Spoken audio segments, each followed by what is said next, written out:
श्रोताबंधु साहित्य संस्कृति चिंतन यूट्यूब चैनल को आपण मानकु मु स्वागत करुछि। जीवन रे अनेक कथा अपूर्ण रहे, अधा रहे। आकांक्षा, इच्छा, अभिप्सा एवं खोजुथुबा आखि सबुथिरे गोटे अधापण।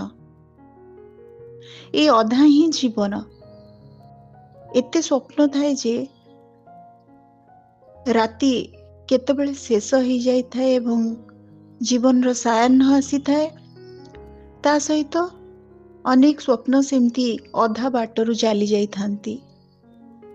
आज एमिति गोटे अनुभव को लेकिन आमे शुणिबा एक सुंदर क्षुद्र गल्प। प्रति मनिष भितरे बोधहुए एमती अधा लेखा कहानी गुड़िए रही।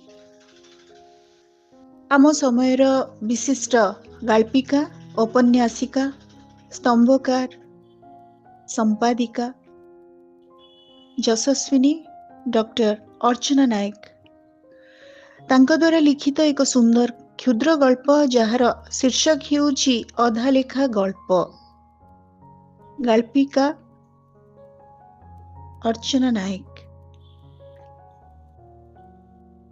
कलिंग यूनिवर्सिटी रजत जयंती बेस बड़ आकार स्मरणिकाटीए प्रकाश पाइब। तार मुख्य संपादक ओडिया विभाग प्रोफेसर सरोज दास स्मरणिकार विभिन्न विभाग किपरि हेब तार गोटे सुचिंतित योजना प्रस्तुत करुथिले। तांको मन को आसिला सेथिरे एमती गोटे विभाग रहिबो जेउथिरे आदौ साहित्यर धार धरु नथबा केते जण वरिष्ठ प्रोफेसरंकर किछि गल्प कविता रहिबो। स्मरणिका सहित संपृक्त छात्र प्रतिनिधि को से तांकर प्रस्तावटी जणै दिले। तेणिके पिलांकर काम हैला लेखा संग्रह करिबा। सेमानक हातरे थिबा वरिष्ठ प्रोफेसरंक तालिकारे अन्यतम थिले राजनीति विज्ञान रो मुख्य अध्यापक डॉक्टर शिव प्रसाद दास। से जेते मना कले भी पिलांकर एका जिद, सार पृष्ठाए हेउ पछे लेखिबे। शिव प्रसाद महा चिंतारे पड़िले। देश विदेश रो संविधान रो विचार और व्याख्या उपरे तांकर पूरा दखल रहिछि। सेही सबु पढ़िबा और पढ़ेबारे एपर्यंत जाए कटिछि तांकर समय। गल्प कवितार से धार धारंतिनी। से पुणी सेथिरु किछि लेखिबे और ताहा प्रकाश पाइबो। ए बयसरे निजकु स्मरणिका पृष्ठारे कार्टून बनैबार कोनोसी माने नाही। ए सबु सेई कौतुक प्रिय सरोज रो काम, किंतु से करिबे कोन? पिला माने तो छाड़िबेनी। सेमानक भितरे तांकरी विभाग रो जणी छात्र अछि, से तो बेसी डेउची। प्रति विभाग रो पिला निज निज सार मानकु नेई एमिति मातंती। हेले चंडाल बुझुनी तार सारंकर जो कविता की गल्प बाहरिबो, सेथिपई अन्य पिलांक आगरे तांकु लज्जित हेबाकु पड़िबो। तथापि शिव प्रसाद किछि चिंता करिबाकु चेष्टा कले, शेषरे निराश हेले। रात्रि भोजन पई तांकर रुटी और किछि परिबा संतुला प्रस्तुत रात्रि भोजन पई रुटी और किछि परिबा संतुला प्रस्तुत करि दिए तांको आउट हाउस रे थिबा पियन चक्रधर। ताकू से थोई देई गलाणी केतेबेळु। शिव प्रसाद गल्प कविता मायारे आउ न पड़ी रात्रि भोजन शेष करी बिछुणा को गले। एठी से सोई सोई से बहुत राति जाय पढ़ंती। दुईटी पेपर सेमिनार पई प्रस्तुत करिबाकू हेबो।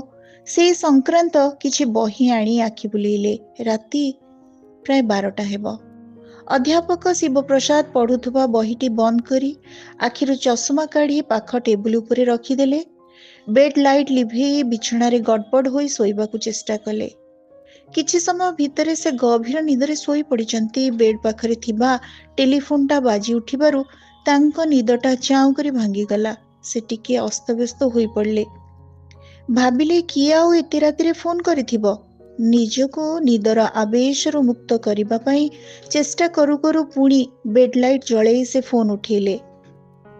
से हेलो कहिबा पूर्वरु सेपटरु जणे तरुणर कांद कांद स्वर भासी आसिला। सार मु बर्बाद ही गली। मो जीवन रो सबु स्वप्न माटी रे मिसी गला सार। सार मु एबे कोन करिबी?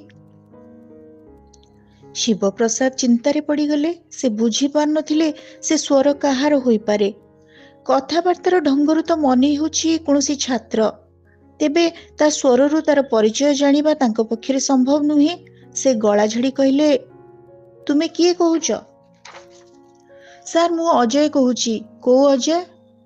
ସାର୍, ମୁଁ 2 ବର୍ଷ ତଳେ ରାଜନୀତି ବିଜ୍ଞାନରେ ପିଜି କରୁଥିଲି। ଆପଣଙ୍କର ମନେ ଥିବ, ଡିପାର୍ଟମେଣ୍ଟ ବାରଣ୍ଡାରେ ମନସ୍ତତ୍ତ୍ୱ ବିଭାଗର ଜଣେ ଛାତ୍ରୀ ସହିତ ପ୍ରାୟ ସବୁବେଳେ ବସି ଗପୁଥିଲି ବୋଲି ଆପଣ ମୋତେ ଆପଣଙ୍କ ରୁମ୍କୁ ଡକେଇ ବହୁତ ଗାଳି ଦେଇଥିଲେ। ସେପରି ଆଚରଣ ନ କରିବାକୁ ସାବଧାନ ବି କରିଦେଇଥିଲେ। ସାର୍, ମୁଁ ସେତେବେଳେ ଯଦି ଆପଣଙ୍କ କଥା ଶୁଣିଥାନ୍ତି, ତେବେ ମୋର ଆଜି ଏ ଦୁର୍ଦ୍ଦଶା ହୋଇନଥାନ୍ତା ସାର୍। ପୁଣି କାନ୍ଦିବାର ସ୍ୱର। ଏଥର ଶିବପ୍ରସାଦ ବୁଝି ଯାଇଥିଲେ ସେ ପାଖରୁ କିଏ କହୁଛି। ତାଙ୍କର ସେଦିନର ଘଟଣା ମନେ ପଡ଼ି ଯାଇଥିଲା। ଠିକ୍ 2 ବର୍ଷ ତଳେ ପତଳା ହୋଇ ଡେଙ୍ଗା ପିଲାଟିଏ ଥିଲା ତାଙ୍କ ଡିପାର୍ଟମେଣ୍ଟରେ।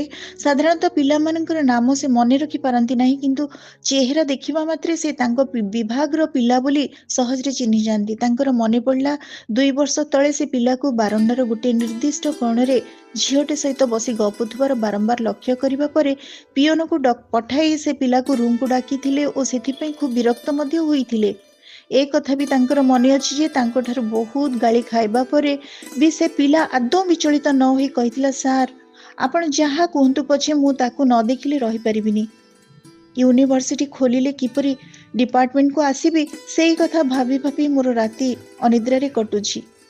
ଶିବପ୍ରସାଦ ତା କହିବାର ଢଙ୍ଗରେ ମନେ ମନେ ହସିଥିଲେ ବି ଖୁବ୍ ଗମ୍ଭୀର ହୋଇ କହିଥିଲେ, ଆଉ ସେ ଝିଅ କଥା କ'ଣ? ସେ ବି କ'ଣ ତା ଡିପାର୍ଟମେଣ୍ଟରେ କ୍ଲାସ୍ ନ କରି ତୁମ ସହିତ ବସି ଗପୁଛି? ଆଜ୍ଞା ସାର୍, ହଁ ସାର୍, ତାର ମଧ୍ୟ ମୋ ପରି ଏକା ଅବସ୍ଥା। ଆମେ ପରସ୍ପରକୁ ନ ଦେଖିଲେ ରହିପାରୁନୁ। ଥରେ କ୍ଲାସ୍ ଟାଇମ୍ ଓଭର ହୋଇଗଲେ ତାକୁ ଘରକୁ ଯିବାକୁ ପଡ଼ିବ ନା, ଆଉ ବେଳ କୋଉଠୁ ପାଇବୁ? ଖୁବ୍ ସହଜ ଭାବରେ ସେ ଉତ୍ତର ଦେଇଥିଲା। ତାର ଏ ପ୍ରକାର ସ୍ୱୀକାରୋକ୍ତିରେ ପ୍ରଫେସର ଶିବପ୍ରସାଦ ଆଦୌ ପ୍ରଭାବିତ ହେଲେ ନାହିଁ। ଶିକ୍ଷକ ସୁଲଭ ଢଙ୍ଗରେ ତାକୁ ବେଶ କିଛି ଉପଦେଶ ଦେଇଥିଲେ। ପାଠ ପଢ଼ି ନିଜ ଗୋଡ଼ରେ ଠିଆ ହୋଇ ନ ପାରିଲେ ଖାଲି ପ୍ରେମକୁ ନେଇ ବଞ୍ଚି ହେବନି ରେ ପୁଅ। ପୁଅ ପିଲା ଚାକିରି କରି ନିଜେ ସ୍ୱାଧୀନ ଭାବରେ ନିଜ ସ୍ତ୍ରୀକୁ ଚଳେଇବାକୁ ସମର୍ଥ ନହେଲେ କୋଉ ଝିଅ ତାକୁ ପ୍ରେମ କରୁଛି ବୋଲି ଯେ ତାକୁ ବାହା ହୋଇଯିବ ତା ନୁହେଁ। ଏସବୁ କଥା ପରେ ବି ସେ ତାକୁ ସତର୍କ କରେଇ ଦେଇଥିଲେ ଯେ ଡିପାର୍ଟମେଣ୍ଟ ବାରଣ୍ଡାରେ ତାକୁ ସେ ଝିଅ ସହିତ ବସି ଗପୁଥିବାର ଦେଖିଲେ ସେ ତା ନାଁରେ ରିପୋର୍ଟ କରିବେ। ସେଦିନ ସେ ପିଲାଟା ମୁଣ୍ଡ ପୋତି ରୁମ୍ରୁ ବାହାରି ଯାଇଥିଲା। ତା ପରଠାରୁ ସେ ତାକୁ ଆଉ ବାରଣ୍ଡାରେ ବସିବାର ଦେଖି ନାହାନ୍ତି କି କ୍ଲାସରୁମ୍ରେ ବି ତା ଚେହେରା ତାଙ୍କ ଆଖିରେ ପଡ଼ିନି। ଏ ଭିତରେ 2 ବର୍ଷ ବିତି ଯାଇଥିବା କଥା ତାଙ୍କର ମନେ ବି ନଥିଲା। ସେପଟରୁ ପୁଣି କାନ୍ଦ କାନ୍ଦ ସ୍ୱର ଶୁଣି ଶିବପ୍ରସାଦ ସଚେତନ ହୋଇ ଉଠିଲେ। ଗମ୍ଭୀର ସ୍ୱରରେ ପଚାରିଲେ, ହଉ କ'ଣ ହେଲା ତୁମର? ସେପଟରୁ ଅନର୍ଗଳ ସ୍ୱର ଶୁଣାଗଲା, ସାର୍, ଆପଣ ସେଦିନ ଚାକିରି କଥା କହିବା ପରଠାରୁ ମୁଁ ଚାକିରିଟିଏ ପାଇବା ପାଇଁ ବିଭିନ୍ନ କମ୍ପିଟିଟିଭ୍ ପରୀକ୍ଷା ଦେଲି। ପିଜି ସାରିବା ପାଇଁ ଧ୍ୟାନ ଦେଇନି। ମୋର ଧ୍ୟାନ ରହିଲା କୌଣସି ମତେ ଭଲ ଚାକିରିଟିଏ କରିପାରିଲେ କବିତାକୁ ବିବାହ କରିପାରିବି। ସେ ତାର ପାଠ ଶେଷ କରି ଗୋଟେ ଘରୋଇ କଲେଜରେ ଅଧ୍ୟାପିକା ଚାକିରି ପାଇଗଲା। ମୋର ପାଠ ଗଲା। ଏଣେ ଚାକିରି ବି ହେଲାନି। ସେ ମତେ ବ୍ୟସ୍ତ କଲା। ମୁଁ ତାକୁ ଆଉ ବର୍ଷଟିଏ ସମୟ ମାଗିଥିଲି। ସେ କହିଲା ସେ ବୁଢ଼ୀ ହେବା ଯାଏ ମତେ ଅପେକ୍ଷା କରିବ। କିନ୍ତୁ ସାର୍ ଆଜି ଜାଣିଲି ସେ ଜଣେ OS ଅଫିସରକୁ ଏ ଭିତରେ ବାହା ହୋଇଯାଇଛି। ସେ ମତେ ଠକିଦେଲା ସାର୍। ମୁଁ ଆଉ ବଞ୍ଚିବିନି। ଶିବପ୍ରସାଦ ଏ କଥାରେ ତାକୁ ସାନ୍ତ୍ୱନା ଦେବା ପରିବର୍ତ୍ତେ ବିରକ୍ତ ହୋଇ କହିଲେ, ତୁମେ ଏତେ ରାତିରେ ମତେ ଫୋନ କରିଛ ଏସବୁ ବାଜେ କଥା କହିବା ପାଇଁ? ସରି ସାର୍, ରାତି 12ଟା ପରେ ଫୋନରେ କମ୍ ପଇସା ପଡ଼େ ତ, ସେଥିପାଇଁ। ଶିବପ୍ରସାଦ ବିରକ୍ତିରେ ଫୋନଟା ରଖିଦେଲେ। କେବଳ ସେତିକି ନୁହେଁ, ମୂଳରୁ ତାରଟା ବି ବାହାର କରିଦେଇ ପୁଣି ଶୋଇବାକୁ ଚେଷ୍ଟା କଲେ। କିନ୍ତୁ ନିଦ ଆଉ ସହଜରେ ଆସିଲା ନାହିଁ। ଭାବିଲେ, ପିଲାଟା ଯିଏ ବି ହେଉ ପଛେ ଏତେ ଦୁଃଖରେ କଥାଟା କହୁଥିଲା, ତାକୁ ଟିକେ ସାନ୍ତ୍ୱନା ଦେଇଥିଲେ ଭଲ ହେଇଥାନ୍ତା। ତା ନକରି ସେ ଯେପରି ଧଡ଼ କରି ଲାଇନ୍ କାଟିଦେଲେ, ପିଲାଟା ଆଘାତ ପାଇଥିବ ନିଶ୍ଚୟ। ଯଦି ସେ ପିଲା ଭାବପ୍ରବଣ ହୋଇ କିଛି କରି ବସିବ, ତେବେ ସେ ସେଥିପାଇଁ ନିଜକୁ ଦୋଷମୁକ୍ତ କରିପାରିବେ ତ? ପୁଣି ତାଙ୍କର ମନେ ହେଲା, ଯେଉଁ ପିଲା ପ୍ରେମିକା ଠାରୁ ଧୋକା ଖାଇ ବଞ୍ଚି ପାରିବନି ବୋଲି କହୁଛି, ସେ ପୁଣି ରାତି 12ଟା ପରେ ଫୋନରେ କମ୍ ପଇସା ପଡ଼ିବ ବୋଲି ବି ଚିନ୍ତା କରିଛି। ଛାଡ଼ ଏସବୁ, ଖାଲି ଏ ବୟସର ପାଗଳାମି। ସେ ସକାଳକୁ ଠିକ୍ ନର୍ମାଲ ହେଇଯିବ। ଅଯଥାରେ ଯାହା ତାଙ୍କ ନିଦଟା ନଷ୍ଟ କରିଦେଲା। ଶିବପ୍ରସାଦଙ୍କର ଅଧ୍ୟାପନା କାଳ ଏ ଭିତରେ ବିତିଗଲାଣି 30 ବର୍ଷ। ଏମିତି କେତେ ପିଲାଙ୍କୁ ସେ ଦେଖିଛନ୍ତି। ପିଜି ପଞ୍ଚମ ବର୍ଷ ଶେଷ ଆଡ଼କୁ ଯୋଡ଼ି ତିଆରି ହୋଇଥାଏ। ଷଷ୍ଠ ବର୍ଷ ମଝି ବା ଶେଷ ବେଳକୁ ଅଧିକାଂଶ ଯୋଡ଼ି ଭାଙ୍ଗିଯାଏ। କିଛି ଯୋଡ଼ି ପରବର୍ତ୍ତୀ କାଳରେ ବାହା ହେବାର ଖବର ବି ତାଙ୍କ ପାଖରେ ପହଞ୍ଚିଛି। ଏମିତି କିଛି ଘଟଣାରେ ସେ ପ୍ରତ୍ୟକ୍ଷ ବା ପରୋକ୍ଷ ଭାବରେ ଜଡ଼ିତ ମଧ୍ୟ ହୋଇଛନ୍ତି। ତାଙ୍କର ମନେ ପଡ଼ିଯାଇଥିଲା ନମିତା କଥା। ସେ ଥିଲା ତାଙ୍କର ଜଣେ ସମ୍ପର୍କୀୟଙ୍କର ଝିଅ। ସେ ରହୁଥିଲା ଲେଡିଜ୍ ହଷ୍ଟେଲରେ। ତା ଉପରେ ଟିକେ ଦୃଷ୍ଟି ରଖିବାକୁ ଝିଅର ବାପା ଶିବପ୍ରସାଦଙ୍କୁ ଅନୁରୋଧ କରିଯାଇଥିଲେ। ବେଳେ ବେଳେ ନମିତା ତାଙ୍କ ପାଖକୁ ଆସେ, ଦେଖା କରିଯାଏ। ତା ଘରୁ ଟଙ୍କା ପହଞ୍ଚିବାରେ ବିଳମ୍ବ ହେଲେ ଶିବପ୍ରସାଦଙ୍କ ପାଖରୁ ମାଗିନିଏ।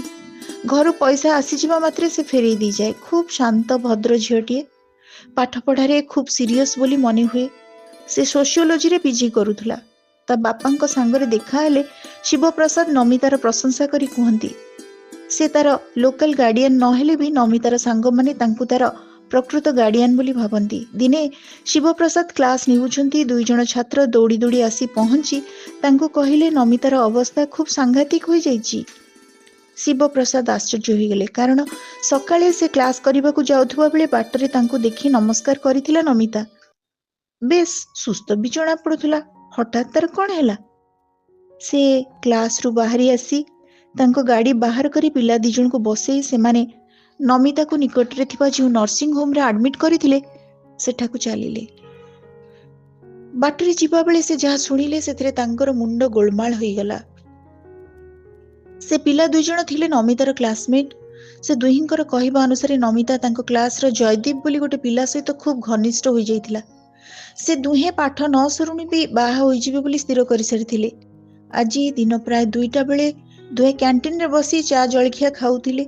ଆହୁରି ବି କେତେ ପିଲା ସେଠି ବିଭିନ୍ନ ଟେବୁଲରେ ବସି ଖାଉଥିଲେ। ସେ ଦୁହିଁଙ୍କ ଭିତରେ କିଏ କାହାକୁ ବେଶୀ ଭଲ ପାଏ ବୋଲି କଥା ଉଠିଲା। ଅନ୍ୟମାନେ ବି ଶୁଣୁଥାନ୍ତି। ହଠାତ୍ ଜୟଦୀପ ତଳ ଚଟାଣରେ ଚାଲୁଥିବା ଗୋଟେ କଳା ପୋକକୁ ଦେଖି ନମିତାକୁ କହିଲା, ମତେ ଯଦି ବହୁତ ଭଲ ଥାଅ ତେବେ ଏ ପୋକଟାକୁ ଖାଇ ପ୍ରମାଣ ଦେବ କି? ସେଠି ବସିଥିବା ପିଲାମାନେ ତାଳି ମାରିଲେ। କେହି କିଛି ବୁଝିବା ପୂର୍ବରୁ ନମିତା ପୋକଟାକୁ ତଳୁ ଉଠେଇ ନେଇ ହାତରେ କିଛି ସମୟ ଧରିଲା ଓ ହଠାତ୍ ତାକୁ ପାଟିରେ ପୁରେଇ ଚୋବେଇ ଦେବା ମାତ୍ରେ ଯନ୍ତ୍ରଣାରେ ଚିତ୍କାର କରିବାକୁ ଲାଗିଲା।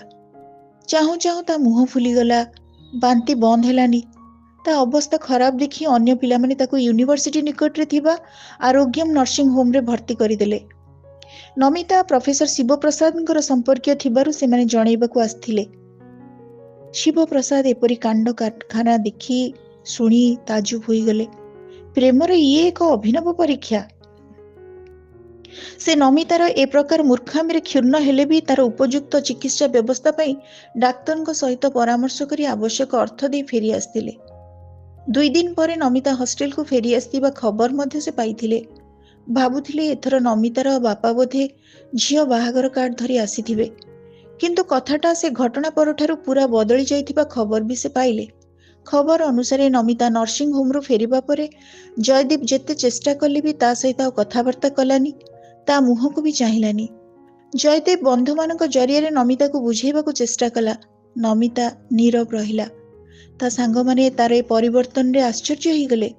ସେମାନଙ୍କର ଧାରଣା ଥିଲା ସତେ ଯେମିତି ନମିତା ପ୍ରେମର ଅଗ୍ନି ପରୀକ୍ଷାରୁ ଉତ୍ତୀର୍ଣ୍ଣ ହୋଇଛି। ଏବେ ଖାଲି ପ୍ରେମିକ ଗଳାରେ ବରଣମାଳା ଦେବାଟା ଯାହା ବାକି ଅଛି। ସମସ୍ତଙ୍କର ସଂଶୟ ଦୂର କରି ନମିତା କାଳେ କହିଲା, ସେ ଯେତେବେଳେ ସାହସ କରି ପୋକଟାକୁ ଧରି ପାଟି ପାଖକୁ ନେଉଥିଲା ଜୟଦୀପ ସେତିକି ବେଳେ ତାକୁ ଅଟକେଇ ଦେବା କଥା। ସେ ସେପରି ନକରି ଓଲଟି ଆମୋଦିତ ହେବା ପରି ପରବର୍ତ୍ତୀ କାର୍ଯ୍ୟଟିକୁ ଅପେକ୍ଷା କରୁଥିଲା। ତାମାନେ ସେ ଚାହୁଁଥିଲା ନମିତା ମରିଯାଉ ବା ତାର ସେମିତି କିଛି କ୍ଷତି ହେଇଯାଉ। ତା ନହେଲେ ଜଣେ ପ୍ରକୃତ ପ୍ରେମିକ ତାର ପ୍ରେମିକା ସହିତ ଏପରି ଅନର୍ଥ ଘଟିବାକୁ ଦେଇପାରିବ ନାହିଁ। ଜୟଦୀପ କୁଆଡ଼େ ତା ସାଙ୍ଗମାନଙ୍କ ଜରିଆରେ ନମିତାକୁ ବୁଝେଇବାକୁ ଚେଷ୍ଟା କରି ବିଫଳ ହେବା ପରେ କହି ବୁଲିଲା ଯେ ସେ ଯେଉଁ ଝିଅର ହିତାହିତ ଜ୍ଞାନ ନାହିଁ ତାକୁ ବାହା ହୋଇ ସାରା ଜୀବନ ହନ୍ତସନ୍ତ ହେବା ଅପେକ୍ଷା ମୂଳରୁ ସମ୍ପର୍କ ତୁଟେଇ ଦେବା ଉଚିତ। ଶିବପ୍ରସାଦ ସେ କଥା ଶୁଣିବା ପରେ ଭାବିଥିଲେ ଝିଅଟି ଠିକ୍ କରିଛି। ପ୍ରେମ ପାଇଁ ସର୍ତ୍ତ କ'ଣ, ପରୀକ୍ଷା କ'ଣ? ନିଦ ନ ହେବାରୁ ତାଙ୍କର ଇଆଡ଼ୁ ସିଆଡ଼ୁ ନାନା କଥା ମନେ ପଡ଼ିଲା। ଯେଉଁ ଭାବନାକୁ ସେ ସଚେତନ ଭାବରେ ମନରୁ ଦୂର କରିଦେବାକୁ ଏପର୍ଯ୍ୟନ୍ତ ଚେଷ୍ଟା କରି ଆସିଥିଲେ ସେ ଭାବନା ତାଙ୍କୁ ଏବେ ପୁରା ଅକ୍ତିଆର କରିନେଲା।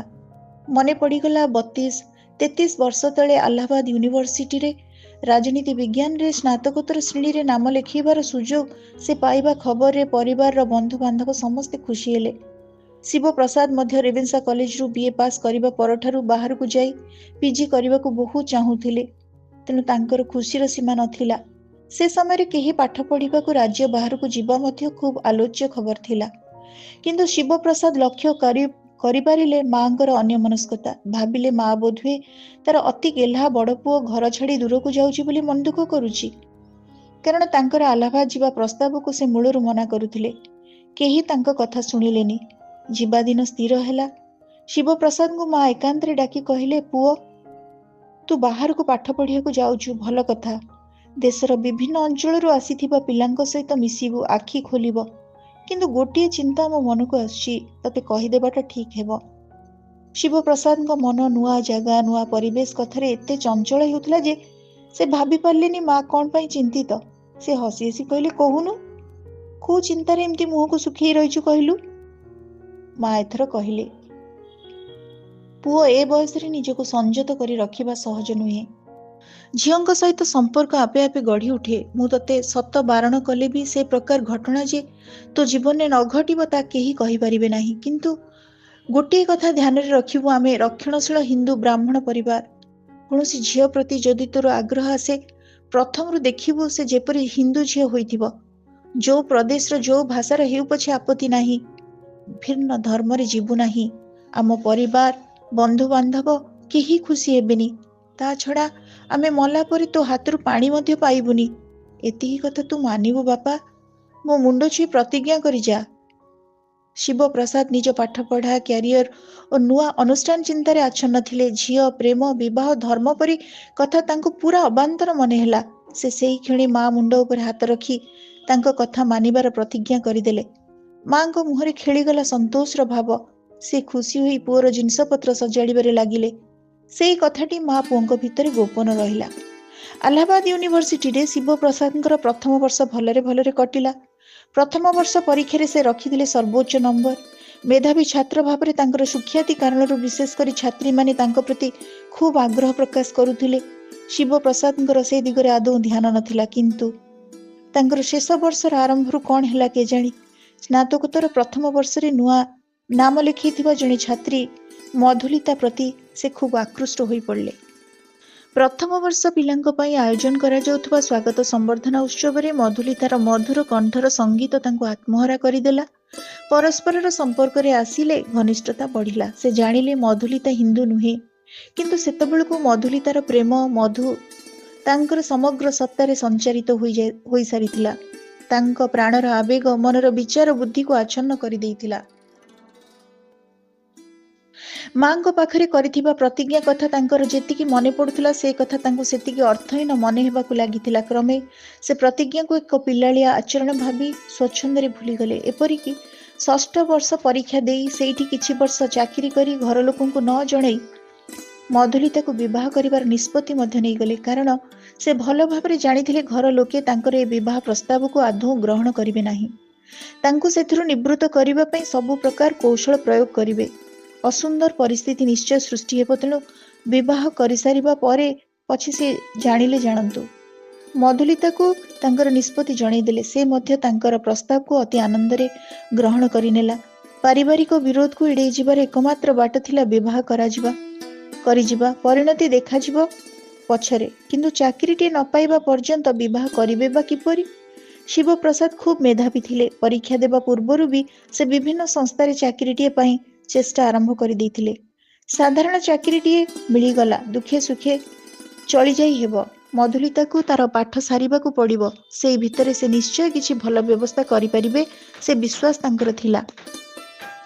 ସ୍ଥାନୀୟ ନୋଟାରୀରେ ଦୁହେଁ ବିବାହ ପାଇଁ ଆବେଦନ କରିଥିଲେ। ନିର୍ଦ୍ଧାରିତ ସମୟ ପରେ ସେମାନଙ୍କୁ ଅନୁମତି ମିଳିଗଲା। ସାକ୍ଷୀ ପଡ଼ିବା ବନ୍ଧୁମାନେ ମଧ୍ୟ ସ୍ଥିର ହୋଇଗଲେ। ଏବେ ଉଭୟ କେବଳ ଦିନ ଧାର୍ଯ୍ୟ କରିବା କଥା। ଏଥର ଶିବପ୍ରସାଦଙ୍କ ମନକୁ ବାରମ୍ବାର ପଶି ଆସୁଥିଲା ମାଙ୍କ କଥା, ଘର କଥା ଓ ତାଙ୍କ ବିବାହ ଖବର ପାଇବା ପରେ ତାଙ୍କ ପରିବାରର ଅବସ୍ଥା କଥା। ସେ ତାକୁ ଯଥାସାଧ୍ୟ ମନରୁ ଏଡ଼େଇ ଦେଉଥିଲେ। ମଧୁଲିତାର ପ୍ରେମରେ ମସଗୁଲ ଶିବପ୍ରସାଦ କେବଳ ମିଳନ ସ୍ୱପ୍ନରେ ବିଭୋର ଥିଲେ। ସେଦିନ ମଧୁଲିତାର ଚିନ୍ତିତ ମୁହଁ ଦେଖି ଶିବପ୍ରସାଦ ବ୍ୟସ୍ତ ହୋଇପଡ଼ିଲେ। ସବୁବେଳେ ମଧୁଲିତାର ସୁନ୍ଦର ସତେଜ ମୁହଁରେ ସ୍ମିତ ହସଟିଏ ଲାଗି ରହିଥାଏ। ହଠାତ୍ କଣ ପାଇଁ ସେ ଏତେ ବିଷଣ୍ଣ ଜଣା ପଡୁଛି, ତାର କାରଣ ସେ ଅନୁମାନ କରିପାରୁନଥିଲେ। ଶିବପ୍ରସାଦ ବହୁତ ପଚାରିବାରୁ ମୁହଁ ଖୋଲିଲା ମଧୁଲିତା। ତା ଘର ଲୋକେ ହଠାତ୍ ଜିଦ୍ ଧରିଛନ୍ତି ଯେ ଶିବପ୍ରସାଦଙ୍କୁ ଧର୍ମାନ୍ତରିତ ହୋଇ ଖ୍ରୀଷ୍ଟିଆନ ହେବାକୁ ହେବ, ନହେଲେ ସେମାନେ ତାଙ୍କର ବାହାଘର କରାଇ ଦେବେନି। ତା କଥା ଶୁଣି ଶିବପ୍ରସାଦ ତଟସ୍ଥ ହୋଇଗଲେ। ବିବାହ କରିବା ପାଇଁ ଧର୍ମ ପରିବର୍ତ୍ତନ କରିବା କଣ ଦରକାର? ସେ ଦୁହେଁ କୋର୍ଟରେ ବିବାହ କରି ସ୍ୱତନ୍ତ୍ର ଭାବରେ ରହିବେ। ତା ଘର ଲୋକେ ଏବେ ସହଯୋଗ ନ କରନ୍ତୁ, ସେ ତ ପୁଣି ତାଙ୍କ ଘର ଲୋକଙ୍କୁ ଖବର ମଧ୍ୟ ଦେଇନାହାନ୍ତି। ବରଂ କହିଲେ ଠିକ୍ ହେବ ଯେ ସେ ନିଜ ଘର ଲୋକଙ୍କୁ ଛାଡ଼ି ସାରିଛନ୍ତି। ମଧୁଲିତା କାହିଁକି ସେପରି କରିପାରିବନି? ମଧୁଲିତା ତାଙ୍କୁ ବୁଝାଇବାକୁ ଚେଷ୍ଟା କଲା ଯେ ସତକୁ ସତ ତାଙ୍କର ଧର୍ମାନ୍ତର ହେବାର ନାହିଁ, କେବଳ ତା ଘର ଲୋକଙ୍କର ଖୁସି ପାଇଁ ସାମୟିକ ଭାବରେ ଖ୍ରୀଷ୍ଟ ଧର୍ମ ଗ୍ରହଣ କରିଯାଆନ୍ତୁ। ତାପରେ ଥରେ ବାହା ହୋଇଯିବା ପରେ ସେମାନେ ତାଙ୍କର ସ୍ୱତନ୍ତ୍ର ଭାବରେ ରହିବା ପରେ ସେ ପୁଣି ହିନ୍ଦୁ ଧର୍ମକୁ ଫେରିଯିବେ। ଏମିତି ଘଟଣା ତ ଖୁବ୍ ସାଧାରଣ ହୋଇଗଲାଣି। ହିନ୍ଦୁମାନେ ଦଳ ଦଳ ହୋଇ ଖ୍ରୀଷ୍ଟିଆନ ହୋଇଯାଉଛନ୍ତି, ପୁଣି କିଛି ଦିନ ପରେ କୋଉ ନା କୋଉ ସଂସ୍ଥା ଦ୍ୱାରା ହିନ୍ଦୁ ଧର୍ମକୁ ଫେରି ଯାଉଛନ୍ତି।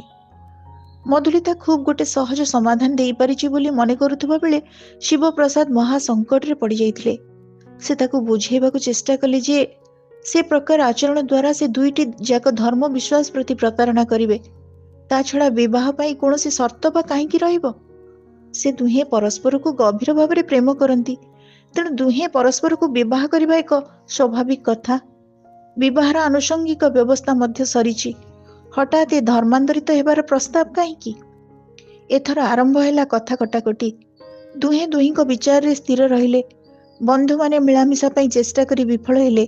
ସମ୍ପର୍କରେ ସର୍ତ୍ତ ପଶିଯାଇ ଏତେ ବେଶୀ ଦୂରତା ଦୁହିଁଙ୍କ ଭିତରେ ସୃଷ୍ଟି କରିଦେଲା ଯେ ପରସ୍ପର ନିକଟକୁ ଆଉ ଫେରି ଆସିବାର ସମ୍ଭାବନା ନଥିଲା। ଶିବପ୍ରସାଦଙ୍କର ସମସ୍ତ ଆଶା ଓ ସ୍ୱପ୍ନ ଭାଙ୍ଗି ଚୁରମାର ହୋଇଯାଇଥିଲା। ଘର ଲୋକେ ଘଟଣା କଣ ଜାଣିନଥିଲେ ବି ନିଜେ ମନକୁ ମନ ଶଙ୍କି ଯାଇଥିଲେ। କାହା ସହିତ ଆଉ ସ୍ୱଚ୍ଛନ୍ଦରେ ମିଶି ପାରୁନଥିଲେ। ଧୀରେ ଧୀରେ ମନକୁ ଦୃଢ଼ କଲେ ଶିବପ୍ରସାଦ। PhD କାମ ସରିଲେ ବିବାହ କରିବେ ବୋଲି କହି ପରିବାରର ଚାପକୁ 3-4 ବର୍ଷ ପାଇଁ ଏଡ଼େଇ ଗଲେ। ଗବେଷଣା ବି ସରିଲା। ଓଡ଼ିଶା ଫେରିଆସି କଳିଙ୍ଗ ୟୁନିଭର୍ସିଟିରେ ରାଜନୀତି ବିଜ୍ଞାନ ବିଭାଗରେ ଅଧ୍ୟାପକ ହୋଇ ଯୋଗ ଦେଲେ। ଘର ଲୋକେ ତାଙ୍କୁ ବାହା କରିବାକୁ ଚେଷ୍ଟା କରି ଶେଷରେ ତାଙ୍କର ଅସହଯୋଗ ପାଇଁ ବିରକ୍ତ ହୋଇ ତାଙ୍କ ତଳ 2 ଭାଇଙ୍କୁ ମଧ୍ୟ ବାହା କରିଦେଲେ। ବାପା ମା ଚାଲିଯିବା ପରେ ଶିବପ୍ରସାଦଙ୍କୁ କେହି ଆଉ ଭୁଲରେ ତାଙ୍କ ବିବାହ କଥା ପଚାରିଲେ ନାହିଁ। ଶିବପ୍ରସାଦ ମଝିରେ ମଝିରେ ସେ କଥା ଚିନ୍ତା କରୁଥିଲେ ବି ସଂକୋଚରେ କାହା ଆଗରେ ପ୍ରକାଶ କରିପାରିଲେ ନାହିଁ। ରହିଗଲେ ଏକା। ସ୍ତ୍ରୀ, ସନ୍ତାନ, ପରିବାର କିଛି ତାଙ୍କର ଭାଗ୍ୟରେ ନଥିଲା। ନିଜକୁ ପଢ଼ାପଢ଼ି ଭିତରେ କେବଳ ଭୁଲାଇ ରଖିବାକୁ ସେ ଚେଷ୍ଟା କରି ଆସିଛନ୍ତି। ଶିବପ୍ରସାଦଙ୍କ ଭିତରେ କୋଉଦିନୁ ଚାପା ପଡ଼ି ରହିଥିବା ଅବଶୋଷ ଏକ ଦୀର୍ଘଶ୍ୱାସ ହୋଇ ବାହାରି ଆସିଲା। ନିଦ ତ ପୁରା ତୁଟି ଯାଇଥିଲା। ମନ ଭୁଲେଇବା ପାଇଁ ସେ ପୁଣି ଆଖିରେ ଚଷମା ଦେଇ ବହିରେ ମନ ଦେବାକୁ ଚେଷ୍ଟା କଲେ। ଚେଷ୍ଟା ବୃଥା ହେଲା।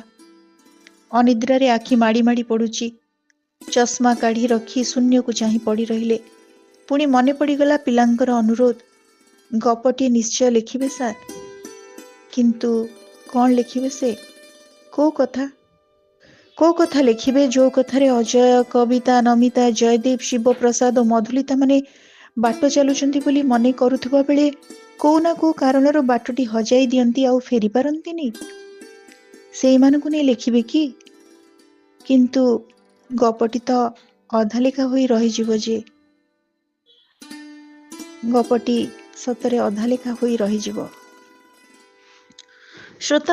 ଶ୍ରୋତାବନ୍ଧୁ, ଆମେ ଶୁଣୁଥିଲେ ଆମ ସମୟର ଜଣେ ବିଶିଷ୍ଟ ପ୍ରଖ୍ୟାତ ଗାଳ୍ପିକାଙ୍କୁ, ଡକ୍ଟର ଅର୍ଚ୍ଚନା ନାୟକଙ୍କୁ। ତାଙ୍କ ଗଳ୍ପର ଶୀର୍ଷକ ଥିଲା ଅଧା ଲେଖା ଗଳ୍ପ। ଆଜିର ଏଇ ଗଳ୍ପଟି ଆପଣଙ୍କୁ କେମିତି ଲାଗିଲା? ଆପଣମାନଙ୍କ ମତାମତ ଅପେକ୍ଷାରେ ରହୁଛି। ଧନ୍ୟବାଦ।